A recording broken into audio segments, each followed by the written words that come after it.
Good day, fellow deal makers. Welcome to the Deal Scout. My name's Josh. We go on hunt for deals, and we learn about deals from this podcast show. And the mission and purpose of everything we do here is put deals and deal makers together, as well as educating ourselves. So, thank you for tuning into this show. On today's show, we're gonna have a conversation with a guy who's been around the world.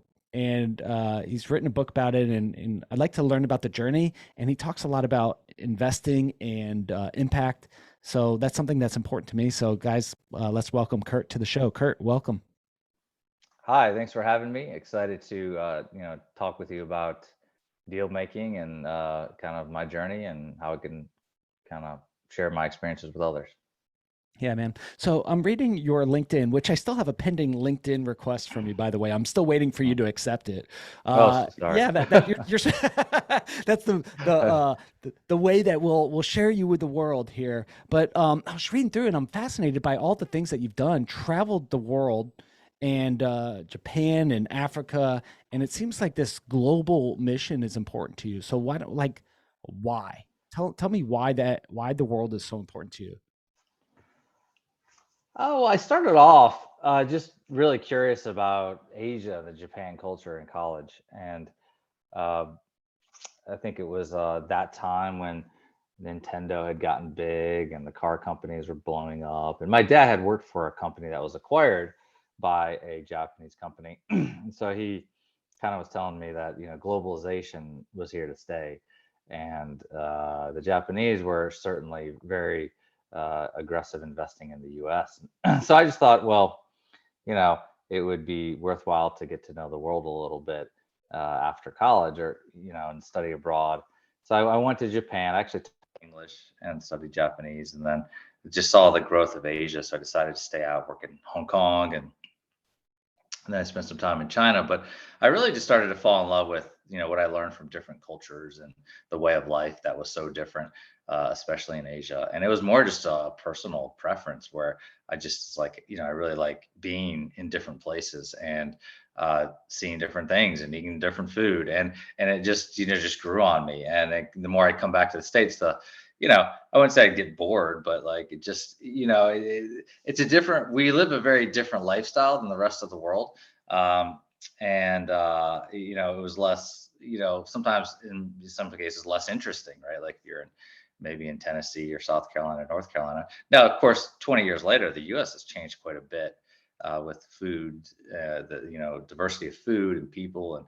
And it's, it's definitely had its time. But as I did that, I just made it part of my life that I would will explore the world and get to know it. And I wanted to kind of see half the world was my goal before I died, which is about 100 countries. And so I just made that a goal. And as I did it, I did what I love to do, which was do business. And I also found that, you know, likewise around the world, people love to do business, and the entrepreneurship world had really started to pick up. Which really is the home of in the U.S., right? Like the entrepreneurship, the maverick, building things, upsetting businesses, disrupting big things. That comes from the U.S., right?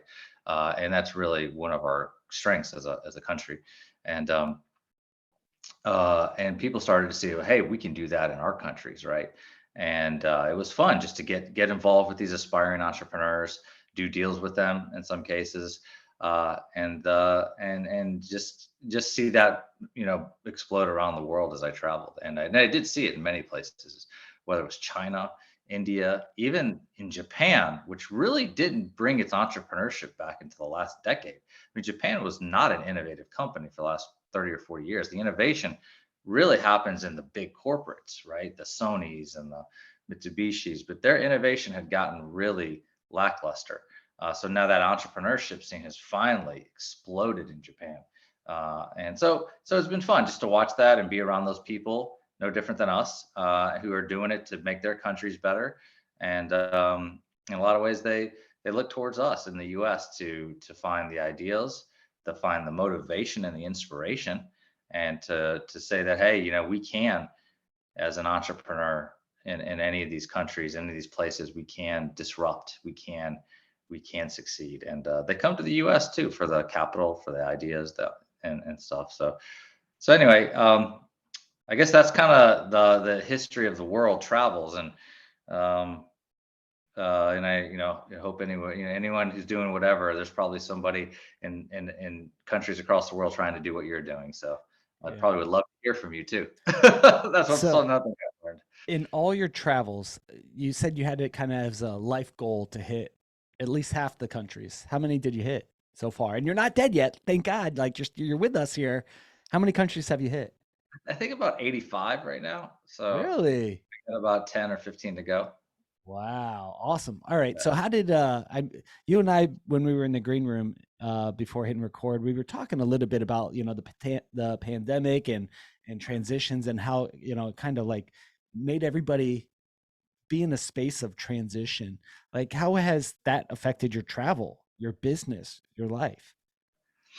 Yeah, I think I just got back yesterday from London. So it was my first international trip in 3 years. Oh, cool. And it, I went from a lifestyle where I was a deal guy globally. Like I was moving around countries, trying to get deals done for our company, and and then traveling for fun, just exploration, whether it was going to Nepal or Bangladesh or whatnot. But I think what happened was it made me sit down and reflect. So the pandemic made me, well, let's look back at what I've done and reflect and look inwardly to see what I've learned and what I've done well, what I've done poorly, what I can share. Because a lot of what I've done, is blessed and it's very unique, right? Like it's not, it's something that's worth sharing and talking about. So I sat down and kind of made myself sit in a seat and write and just get it all out. And so that's that then out the output came the two books which I've written in the last 18 months. And but now as the transition comes back, it's kind of interesting, these new learned skills, this new way of life, to sit still and focus and really think about things. Now the world's opening back up, and so it's kind of like, well, do you run around again? And the answer is like I have now a new part of me, which is like, yeah, I don't know if I need to traverse and meander the world as much as I did. I need to be a little bit more, build a routine and build a schedule, do things that are important to me, eat well, work out more often, transition, take the things I learned and I liked at that time and apply it to this new way of life. But as well as maybe get some of that other stimulation that you get from global travel, and get that back on the scene again. And so it's a transition, and it's of course the transition also included losing some family members and getting through that. So there's a new life there too. So Yeah. um, but I think everyone's in a time of transition, and everyone's starting to think, what is work for me and what is life? And, actually there were some things in that pandemic that turned out to be pretty good for me. And maybe I should keep that way of life. And I think everyone's kind of thinking about it. And that's why you're seeing so many people, not certain where they want to go to work and what kind of missions they want to pursue now that we're, facing all these new challenges as a society. Um, so I think that transition really calls into question, you know, how do I want to live? What do I want to do? And where do I want to make my impact over these next, 5 to 10 years? I think everyone I talk to is thinking about these things. So it's an Yeah. interesting conversation. 2019, I was hustling, like just putting deals together, selling, building. And the pandemic, like you said, it like forced me to sit still. I'm not a guy who sits still well. And you Yeah. mentioned this as a skill of sitting and reflecting. Like, what have you learned about yourself? Well, I know this is a show about deals, and I know we're going to talk about deals. We're going to talk about your books. We're going to talk about some things, but like, man, when I hear of a person who learned the art of and the skill of sitting still, like, I need to learn that. So you got to share that with me, brother. I laugh. I said, I wrote this newsletter last week to my small audience, and I was like, the thing I learned, how I was writing a book, doing Ironmans, and meditating the same. You have to sit in the seat and do it. Like Yeah. when you meditate, you gotta sit. You gotta sit there, right, for hours. Like if you're really, really meditating, you can't move, but you gotta.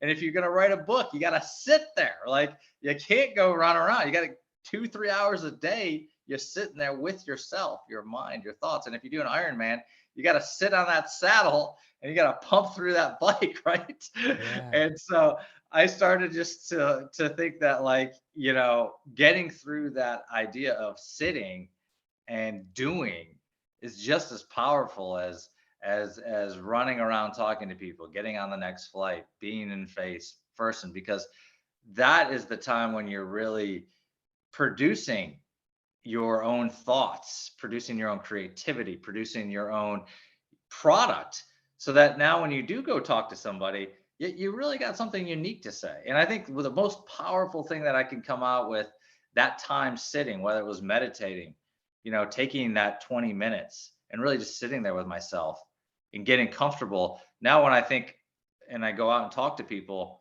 I reflect back to that time and say, I remember that time I was thinking about this, or I remember that time where I was writing about these paragraphs and I was researching and I was just sat there and I was able to take this information or this reflection and then kind of share it. It's a little bit more intimate. You develop a better relationship with the person sitting across from you, because they actually see that, hey, this person has really thought about this thing now and Yeah. wants to connect with you. And I think I guess the one major takeaway I have is I'm able to develop a deeper and stronger connection with that person now that I'm talking to Yeah.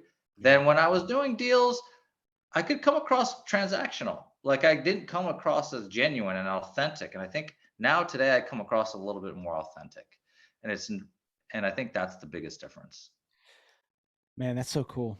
I'm a deal guy, right? And I'm also like a chameleon, and I could start up a conversation with anybody. But what I find is, like, pandemic the pandemic forced me to slow down. I went through like some major life changes, Mhm. family, financial, all this stuff. I've recently had, knee surgery, and I was forced to sit down, and I don't like it. And then when I meditate and pray and try to focus on some stuff, some Mhm. original stuff starting to spew up, and it's good. But there's some stuff that I'm finding. And do you mind if I get a little personal with you, Kurt? Sure. Yeah. And personal, and all the thousands of people listening in. But there's some things that I discovered about myself that I go, man, I don't like that much. And Yeah. I want to change that, right? Did you have any of these situations where you came across that for yourself? Would you be Yeah, happy to absolutely. share?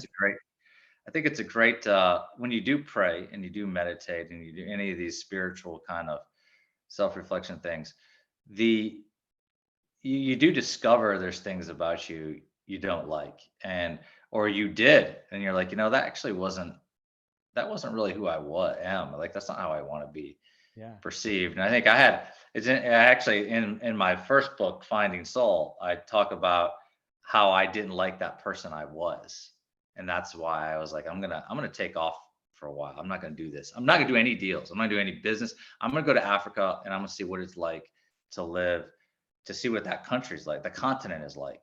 And not only poverty and some of the extreme uh, difficulties some of the people in those countries are, but also the excitement of being in the last continent. But the point being was, there are some things that I found, and I think if you look at it, I think one thing I didn't like was I was too driven by success, about success of a deal, success of a transaction, where I labeled myself as a person who was predicated on doing these things.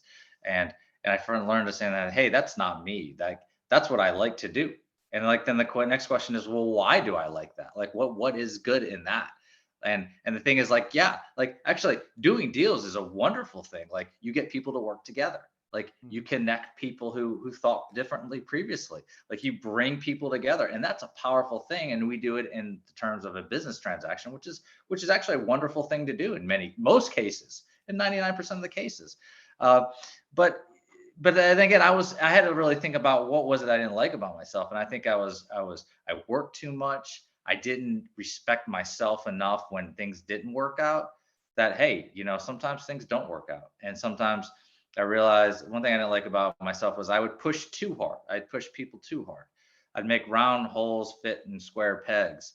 And that's also not maybe a particularly good thing to push sometimes. I think I've learned as I've gotten older, like, you can push, but sometimes you got to let it go. And I didn't learn to let things go. And I And I think when I, things didn't work out, I took them too personally, and things like that. That's another thing I didn't like about it. I took things too personally, like, and I had to start to detach as a business person, and I think I've done that a lot. So, and I think as deal people, we get, you kind of are a, prisoner to passion a Huh. little bit. Explain. Um, we're quite deal people are quite passionate people, and for whatever reason they are. I don't know why. It's because I really think, for whatever reason, you think that these two people, these two products, these two companies, whatever it is, should work together because there is something there that would make 1 + 1 = 3 or 4.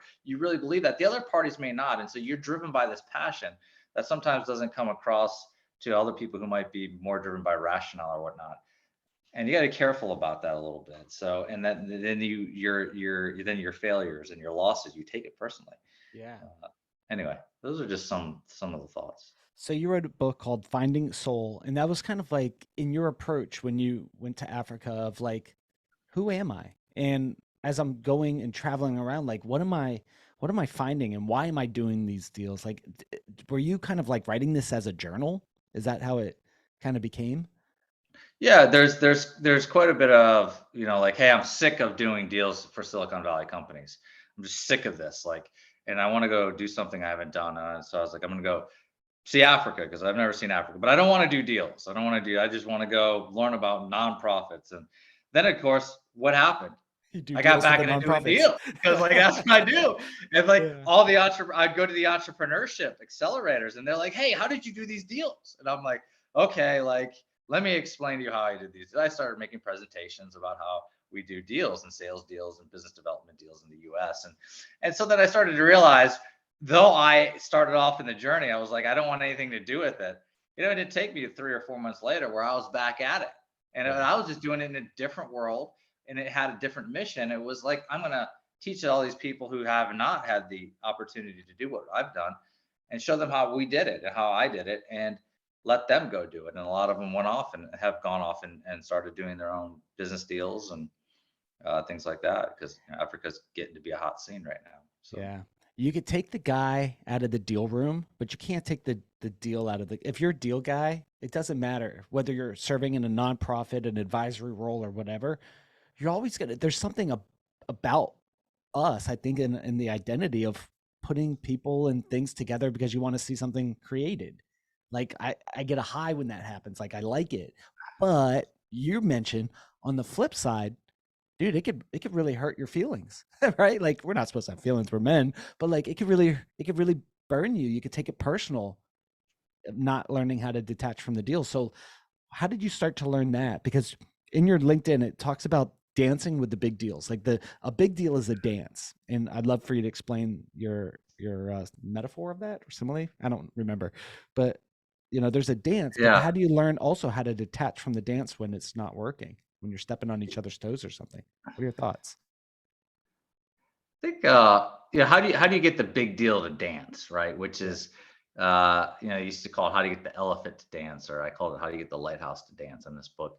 And I think the trick is, like, the question becomes is, how do you get such a large organization or uh, company interested in a smaller kind of product or idea? And think if you think about how you get, you're a mouse and you're getting an elephant, you're trying to prank, you're trying to get them to dance around.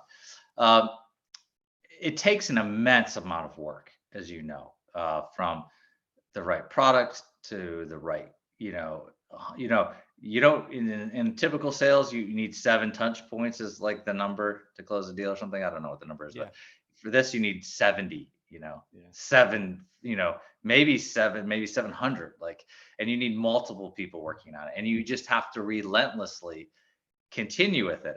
But I think one of the big things that I think I've learned is that if you have a very strong process, first of all, if you have a very strong why of why you want to do this deal, and then the intent of doing that deal is sincere, that it sincerely will help both parties, you kind of put yourself in the mode of saying, okay, well, I'm not wasting time here, because the the end result could be extremely powerful for both, right? Then you say, well, what is the process to get there? And as long as you put a process in place, much like an engineer, that this could take 12 months or 18 months, but I'm going to put the process in place. And I'm going to go about this the best way I know how. And even though I know I'm going to walk in with 20, get 20, not sure, you need more information, I'm not going to walk away from this until I get an absolute door shut in my face. Then you kind of detach yourself to the process, and then you start to take out the emotion. Mm. And once you start taking out the emotion, like you're just like, that's just part of the process. You keep going on it. And I think processizing, if that's a word, is an extremely important thing to do in the deals, because then you start to take out that emotional part, Yeah. and you realize it's just part of the process. Yeah.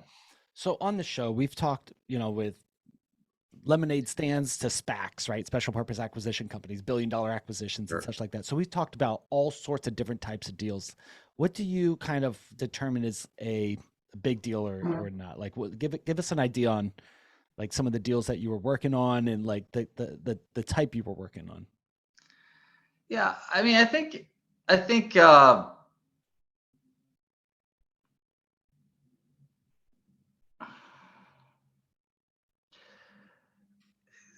the let's if you forget about the sheer magnitude of the deal size, and you look at the whenever you have a discrepancy, in other words, a small party working with a big party, that delta is really the power of the deal.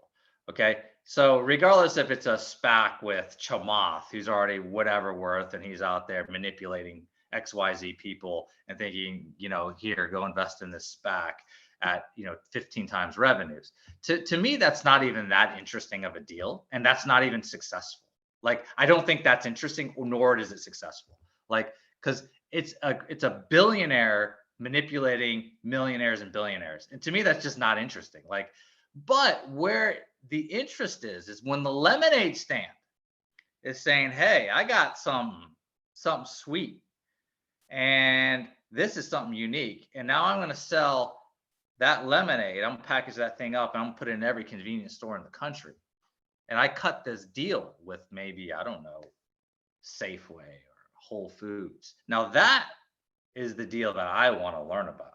And that's the deals that I talk about, is how do you go from a very small, humble, you know, tightly resourced group to cutting a deal with a company that is not that.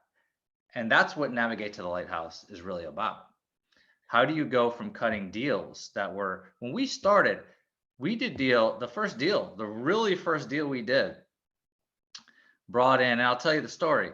I was sitting that night at a bar with my buddy who was the head of customer success. He comes down, he says, let's get a beer and celebrate the deal. It's live, it's making money. And he looks at me, he goes, how much was that beer? And I think we were in San Francisco at the time, these two beers. I think it was like 12 bucks or 14 bucks. I think it was 14 Yikes. bucks. He goes, that doesn't even pay for the deal you just did. he goes, and he goes, where are we gonna find like deals that are like, $1 million? Because we were taking transaction fees, and I think the we were doing $100 a day at 10%, and we get, so we got like $10 that day or something. And so I was like, oh, we have to rethink about this, don't we? He's like, yeah, I think we need to shoot a little bigger. He's like, well, where do we get them? So we started thinking about, where's all the places that people would use this? So we're this humble, small company that had just raised $1 million, $2 million, and it would grow quickly. But like, how do we get those deals that started to really up the ante? And, we went after Zynga, if you recall Zynga doing the Facebook games. And then, sooner after that, we would hit Facebook, and then bigger company, Riot Games, which turned into Tencent, and EA, Electronic Arts. And then, so we started shooting bigger and bigger and bigger, and really pushing the envelope, and just said, we're not going to live. We're going to choose not to play and be looked at as a lemonade stand. Because we're as good as the rest. We're going to choose to go play with the best. And we made that call to do that, and that's how we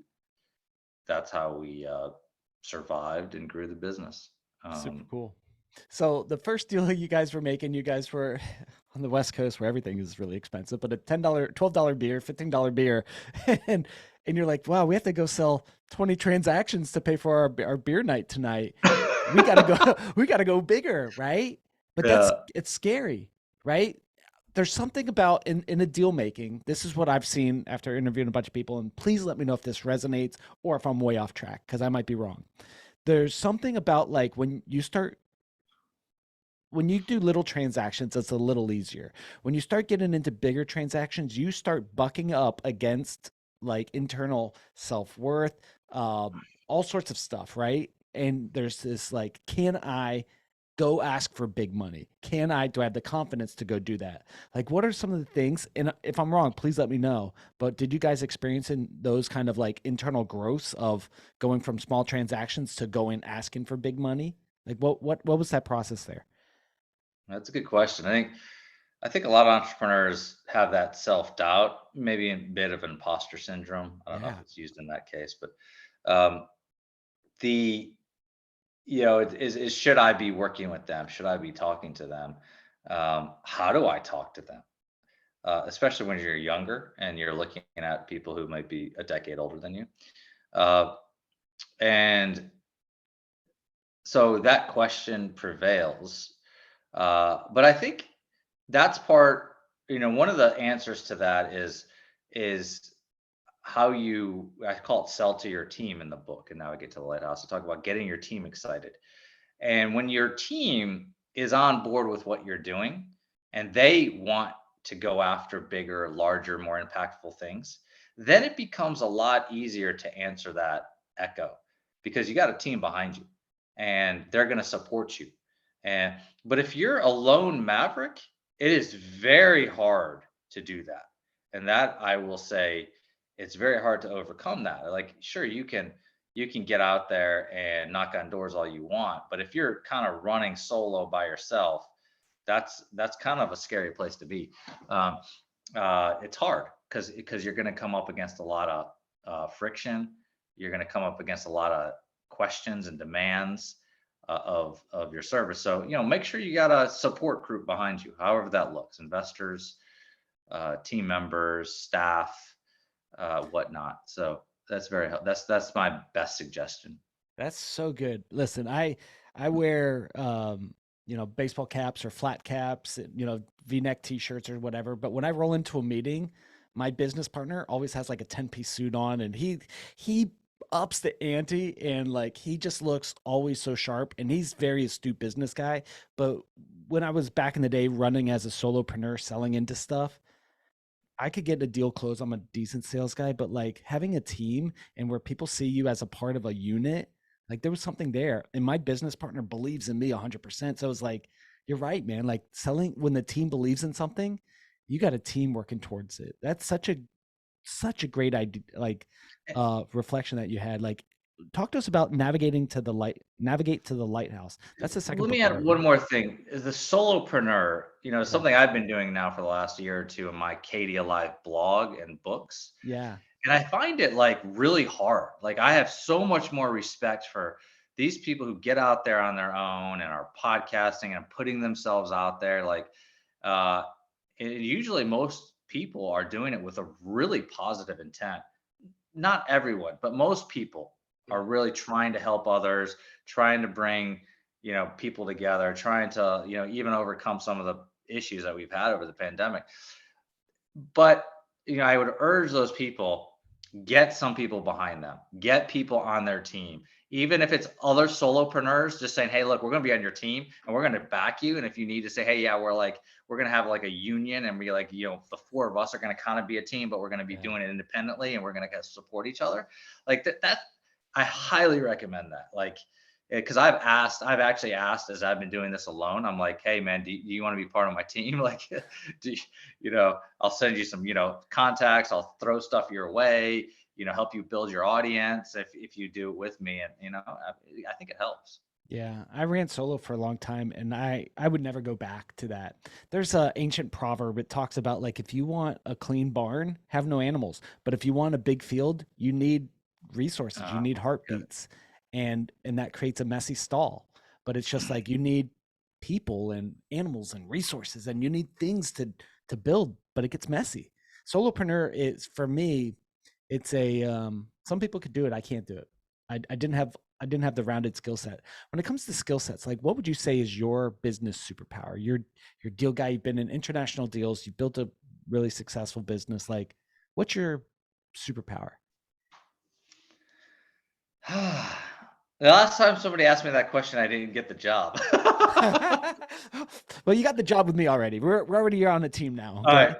Good, good, good. Don't fire me. I won't. I won't. I Uh, can't. You're my boss. You can be my leader. um, what? Yeah, I think it's a great question. I think it changes over time. I've Yeah. learned as I've gotten older, like what I did when I'm in my 20s versus 30s versus 40s.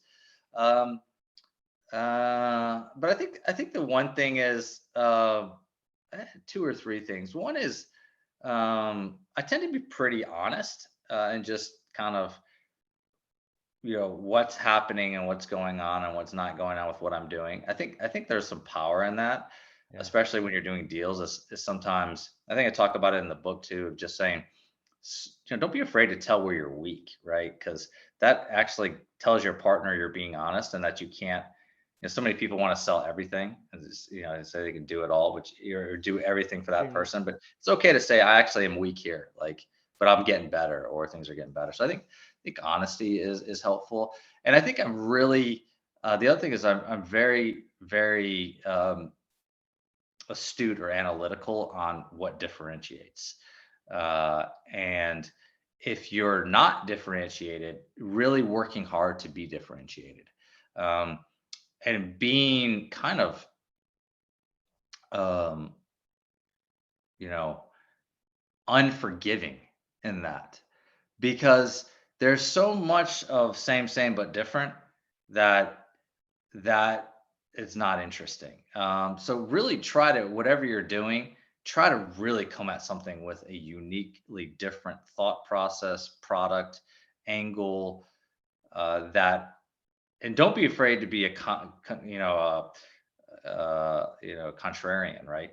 Mhm. Complete contrarian. I think so many people get caught up in groupthink and want to be a part of a label, be part of a brand, be a part of a group. Don't be afraid to not be that. Uh, Yeah. I think those two things are probably my superpowers. So when you're looking at you brought up, for making a big elephant dance to do a big deal, right? So I love the fact that you're like you like to look at the delta spread between a small company that wants to do a big deal, a home run, right? Like step up their game, do a game changing deal, right? Like this idea of that delta between the small guy doing something that's going to be a huge jump for them. And you said this idea of processizing, and you said I don't even know if that's word. It sounds good to me, right? Processizing the sales process, but also doing it with the teams. Like what other things for a small guy out there, small team, humble beginnings, but they have something special. That's not same different.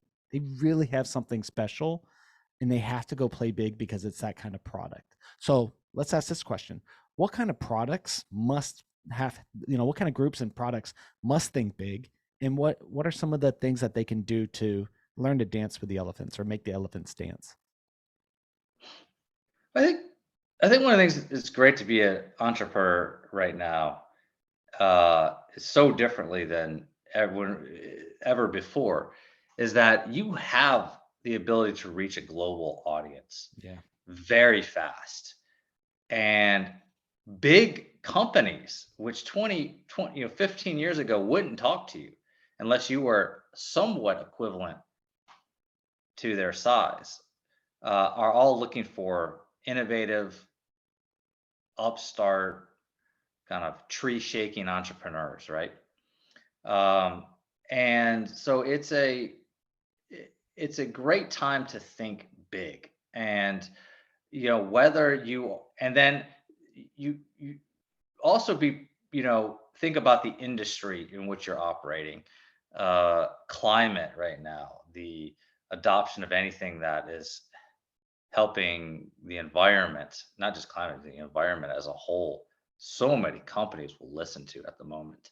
there's a bunch of support for entrepreneurs around that, whether it's accelerators or incubators or whatnot. Solving socioeconomic problems, right, and finance and uh, uh, uh, is also something that's getting a lot of support. And big companies are looking at Visa, MasterCard, American Express, just to name a few. Um, so I would highly suggest you think about where you want to spend your time uh, in the post-pandemic world, because the post-pandemic world has shined a light on probably 4 or 5 big items: climate, income inequality, new ways of working, um, because people don't want to be tied into full-time jobs without a quality of life, well-being, mental health. There's just, think about really where you want to spend your time, because the support outside. So when you take that plunge, you walk into that industry, you want to know that there's a support for new ideas and entrepreneurs. And because that will buoy you, that will pull you to success. So be really cautious on where you choose to put your time. And then make sure there's kind of where there's money, because there's a lot of money in these places. And then don't be afraid to, don't be afraid. And I would be methodical about it, but don't be afraid to put on your radar. Let's just go back to fintech. Hey, I want to start this new thing that's connecting, you know, all the crypto stuff out there. But don't be afraid to put Amex, Visa, Mastercard, all these big companies on your radar and say, hey, look, they're gonna need this type of innovation, even if they don't know it's out there yet. They're gonna want to address these people. They're gonna want to do these things. Maybe not today, but in 2 or 3 years from now. And put them on your list and methodically say, how would I go down getting these deals? How would I resource them? It's not like you would throw the kitchen sink at it, but you're going to say, yeah, do I reach out to 5 people at Visa in the next, 3 months and try to get a meeting? Sure. If I get that meeting, then do I try to get another meeting? Do I try to get 2 meetings, right? They're just meetings, they're time, right? But, how do you resource? So the summary is pick the industry, pick the place where you think you're going to have a ton of support where from an entrepreneur. And then the next thing I would say is, don't be afraid to put the biggest possible deals that you can think about right in your pipeline from the start, and then methodically execute and resource those. Because today, while it may take you an hour to get, or 2 hours to get to a contact, 2 years from now, you might be having a dialogue with that company every week. You don't know. You just don't know. Did you get the Iron Man tattoo? Did you complete it? I did, Yeah. but I've only done a half, but I don't get the tattoos. Yeah, you get half the tattoo, and you get the other half when you finish it. I've never done one. I can't. I'm not a good swimmer unless I have a surfboard on me or a paddleboard. I don't swim well. Out of the three half things, Ironmans, half Ironmans are doable. I do not want to do an Ironman. I don't either. I have no desire for that. For all those out there who have done it, good on you. I love you guys. You're awesome. I can't do it. You are awesome. Yeah. So, Kurt, as you're going through now, like now you're working on something cool now, right? You just wrote a few new books, which was the world forcing you to sit down and create some content, and you got 2 books out, which is awesome. But now you talked about investing in a fund. Talk to us about what you're doing now. Yeah, so over the last 2 or 3 years, so I have 2 or 3 projects, but the main project was over the last 2 or 3 years, I've been looking around the Appalachia region, the southeast of the U.S., basically west of Charlotte to Knoxville, up to kind of Ohio, down to Mississippi, or Louisiana. But looking at companies, just seeing what the entrepreneurs in this region are doing. It's highly underfunded, mostly overlooked. Traditionally a culture of engineers. There's a lot of coal mining was in the Appalachia region, but energy is really a powerhouse of this region. And you're starting to see that there's a lot of interesting people doing some really fascinating things, especially in clean energy, which people have no idea about. The biggest energy company in the US is sitting right here in Knoxville, Tennessee Valley Authority, and they want to be purely green, 100% by 2050, which is an amazing goal. And they're adopting all the clean energy, like, and they have more money than anybody in the country. Um, so there's a lot of really cool things happening. So what we did was there's been a group out here called Shelter We that has been investing in companies. I've been investing a little bit of here and there, just and we kind of joined together and started a fund to invest in companies with a variety of areas of focus, but medical devices is one, and clean tech is another, and then some software. And incidentally, one of the companies I've invested in, that we've invested in, I'm actually running now. So I'm actually just took a CEO job the last month of one of the companies. So while I am helping the fund as a venture partner, getting that going, I'm actually operating one of the companies. And so that's what I'm doing at the moment. That's pretty interesting. All right, so GP on a fund, and then you stepped into. Is it kind of like a fractional CEO role until you guys could find another body to take it over, or what are your thoughts? I mean, it's definitely a CEO role. We were running out of money, and then I stepped in, raised some cash for it. And it's I would say it's a 2 to 3 year thing where I want to really grow it quickly. It's in the new world of work, Oh, cool. medical work, part-time staffing type stuff, but all online. And I think it has a chance to grow really fast. And so I'd like to see if I can light it up this year in 2023 and see how if I can grow it 10 or 15x. And because I also think that success will help the fund. So it's kind of working together. We need a few successes to really propel the fund. So I'm Yeah. hoping that if we can go build that, and then what I would like to do is in 18 months, 18, 24 months, hire a CEO after we've raised, call it 10 or $20 million, have a great revenue stream, good business model set, and then a more kind of established CEO type. So yes, in your way, it's a bit of a transitionary thing, but I I think all companies uh, would be wise to take more of a transitionary approach. I think with what you've seen with Jack Dorsey, Mark Zuckerberg, and some of these guys, they sit at the helm too long, and it's a complete idiocy to think that one person can sit there and grow and transition companies all the way.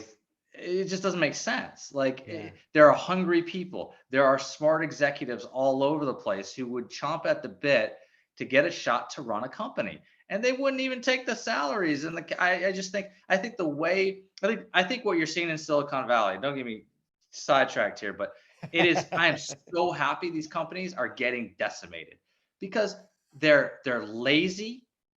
Most of the people do not produce at these companies. They take fat salaries. And like Jack Dorsey, I mean, that guy, think about this for a second. You're telling me that guy can run two companies?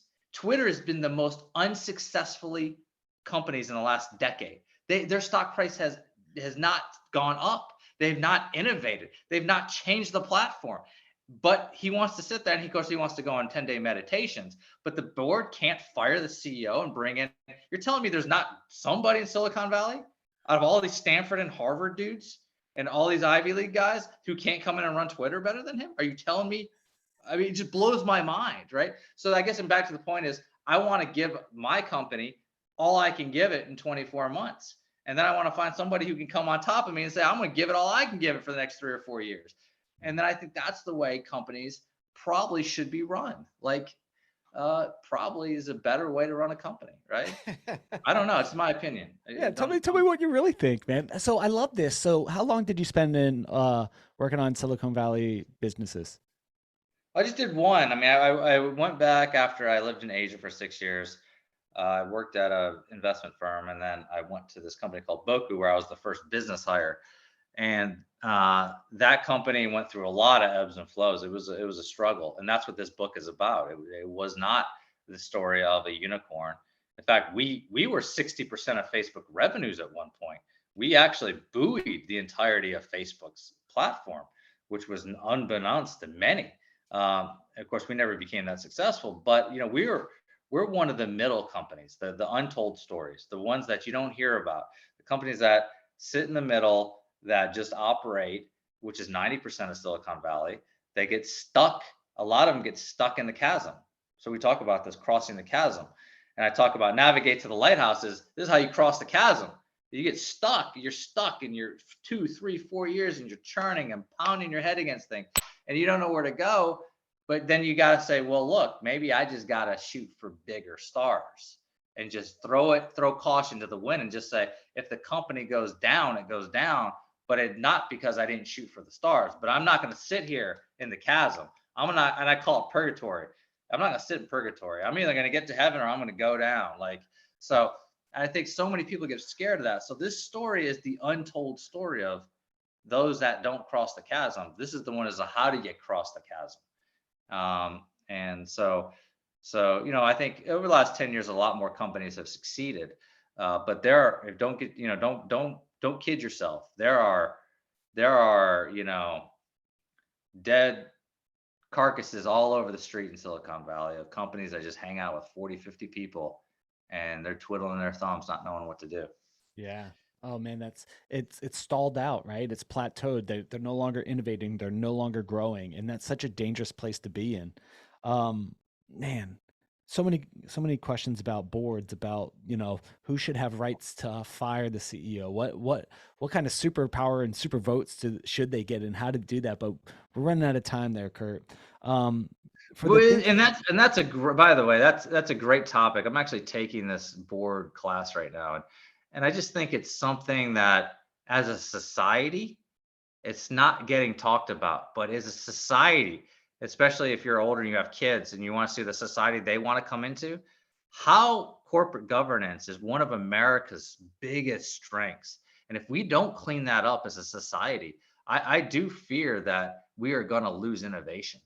Um, we got and to go we there. leave corporate governance to the Wall Street, a lot of these Wall Street guys, what do they call them?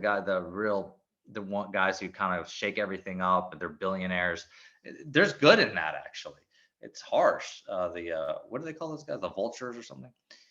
Some of these I don't know. investors who come in and take 5% of the company, then threaten to fire everybody. Oh, gotcha. But we've got to fix that as a country. This We've is got to fix interesting. This may be a follow-up conversation, maybe a book or something like that, because when it comes to corporate governance, it's so important that what are we working towards, right? And I think a lot of companies stall out in this chasm because of a weak board, or board not willing to step in and go, you're gone, or this person's in, or someone having the guts or the chutzpah to say, I've ran out of steam as a CEO. I need someone to take it and run this further than I can. That takes right. humility, right? So good. Kurt, you're bringing up some really cool thoughts, man. So for people who want to connect with you, learn more about Schultewe and the things that you're doing in clean tech, about medical devices and online staffing and changing the way that the world's going, or online workplace, what's a good place for people to connect with you and learn more? Sure. You can always reach out to me at katie@katiealive.com. I call it my blog. So KD, Kurt Davis at Kurt Davis Alive. I'm still alive.com. And you can follow me there. I write, it's a blog about entrepreneurship, well-being, and travel. People harass me because I don't have a singular focus, but then I say, it's my blog. I can write about whatever I want. So I just write about whatever I want. I have a little newsletter. I send it out. It's really simple. Here's my 3 bullets. If you want to read more, read more. So that's best place to connect. Yeah, I always love to hear from people. I get random emails a lot. You get fun thank yous sometimes. Yeah, it's just so yeah. And that's the best place. Kurt, what question do you wish I would have asked you during this interview?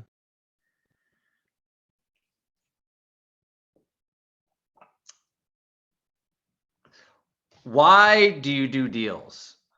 Kurt, That's the why do you do question. deals, dude? I think one thing you hit upon earlier was for whatever reason, uh, deal people have it ingrained in them to do deals. I don't know if it's if it's one of these things that's taught, is nature or nurture, or if it's taught, or it's just, these questions, do you make a deal guy or do you teach one? I think you actually think they're just born.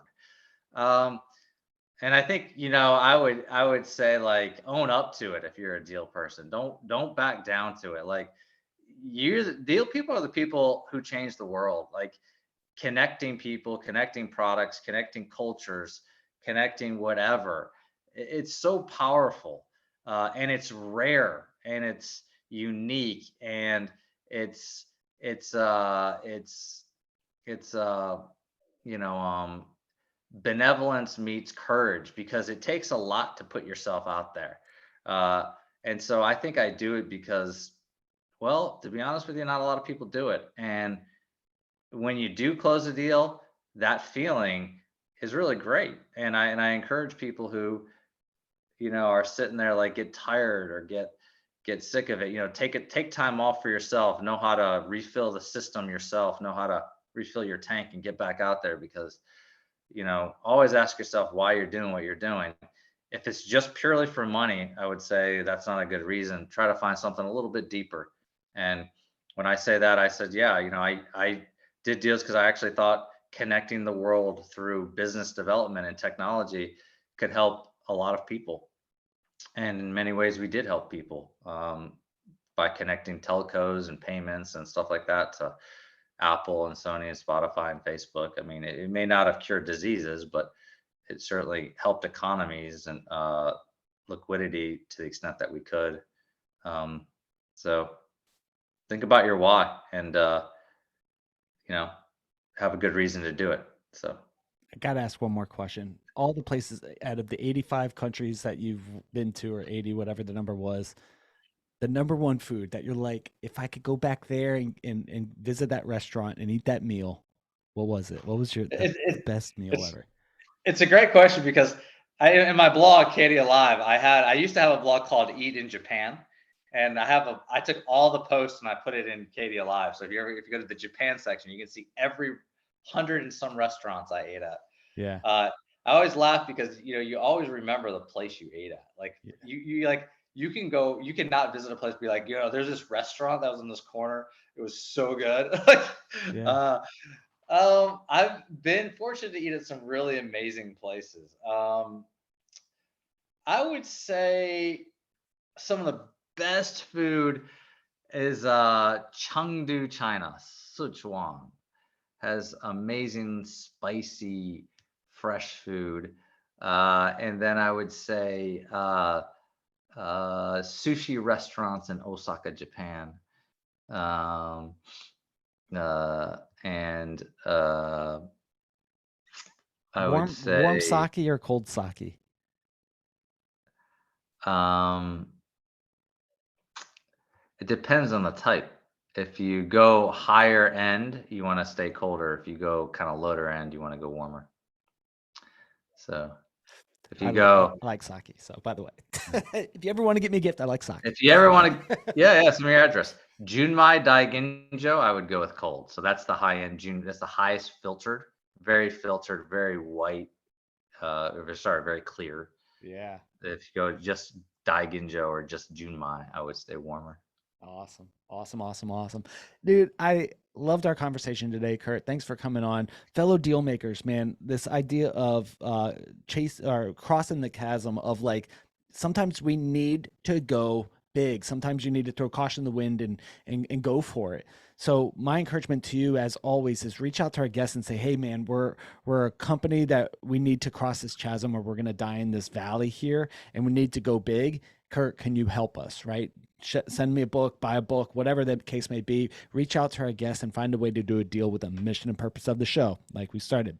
Now, if you have a deal that you'd like to talk about here on the show, head over to thedealscout.com, fill out a quick form, and maybe we'll get you on the show next. Till then, we'll talk to you all on the next episode. See you guys.